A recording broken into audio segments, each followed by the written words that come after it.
Is there anybody particular around the league that you feel like should come into the organization, can make an impact for y'all? I mean, the dude sit right next to me, man. You know what I mean? That'd be pretty cool.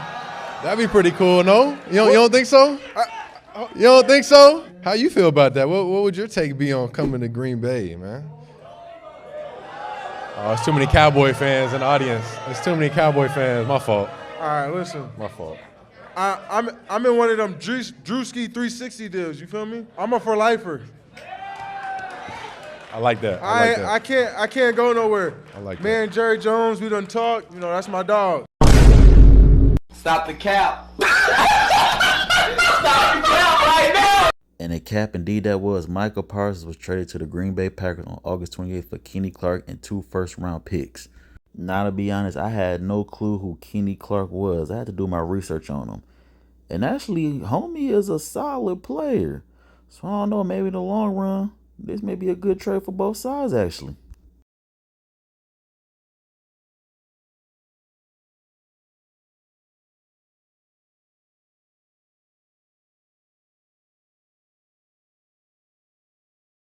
I broke my back.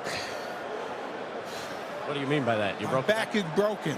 what? A vertebrae or what portion? Spinal.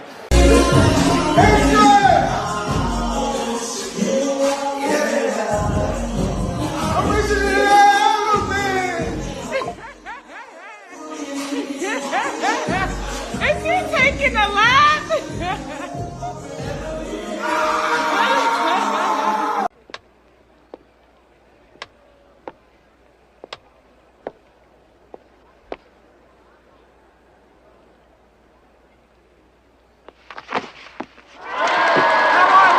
Yeah, that for sure look like a healthy dude after signing a $188 million deal. I rejuvenate like Wolverine too. And there was also news that Jerry Jones even gave Micah Parsons an offer.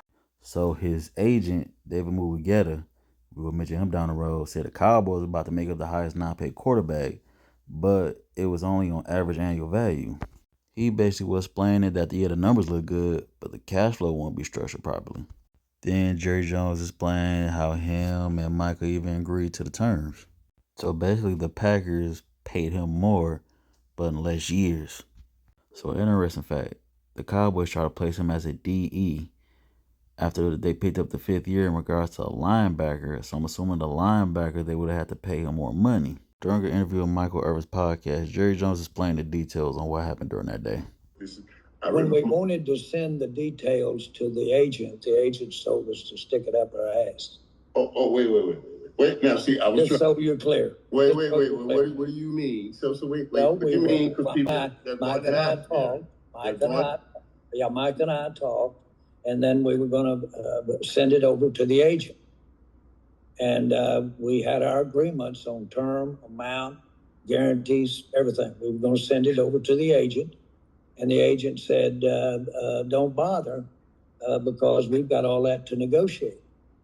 Well, I'd already negotiated. I'd already moved off my mark on several areas. And so the issue, very frankly, is we've had the negotiation in my mind. And the agent's trying to get his nose in it right now and try to come in there and improve off the mark. Now, this is what I'm speaking on in regards to Micah Parsons' agent, David Mulugheta. Bruh definitely has some history in regards to his players, and especially that Deshaun Watson situation.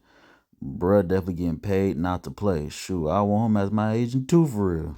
One of the people I wanted to hear in regards to this deal that was done with the Packers was Skip Bayless. As we know, he is a Dallas Cowboys diehard, and he has said long ago that he was glad that they didn't give him the money.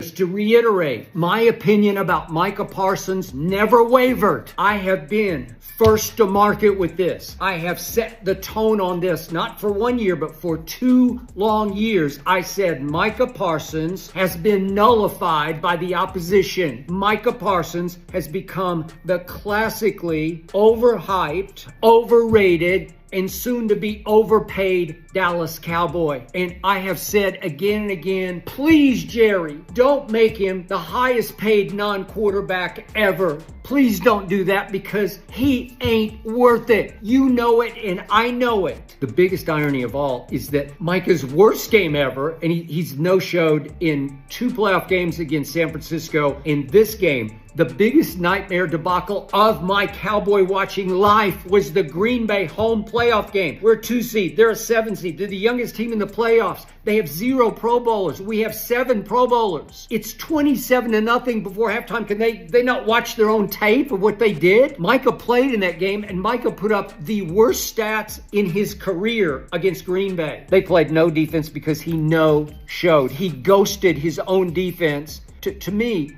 it was the biggest humiliation in a playoff game in sports history.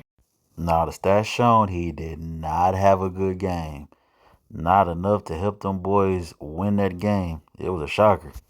I remember watching that game and I was even shocked. Because honestly, I kind of had them a possible Super Bowl contender. And these are just one of the times right here where it's just tough being a Cowboy fan. Because you always get let down. But at the end of the day, Micah got what he wanted. A new money, a new team.